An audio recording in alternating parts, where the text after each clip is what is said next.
आज आपण बनवणार आहोत बटाट्याचे पराठे। त्यासाठी उकडलेले बटाटे, कोथिंबिरी, लाल मिरची पावडर, हळद, सगळ्यात महत्त्वाचं गरम मसाला, मीठ।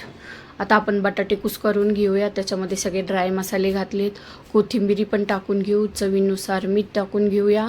आता याला छान मिक्स करू आणि आता आपण हे सारण भरून घेऊया आणि याचा छानसा पराठा लाटून घेऊ।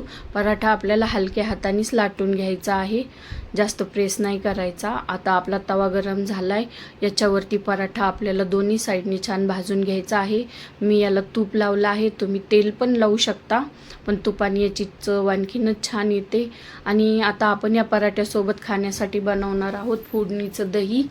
आणि मी दह्यामध्ये साखर घातली होती अगोदरच। आता याच्यामध्ये लाल मिरची पावडर, थोडंसं मीठ।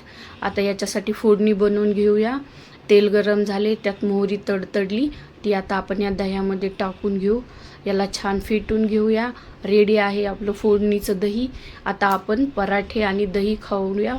कसे झालेत नक्की सांगा, लाईक, कमेंट, शेअर।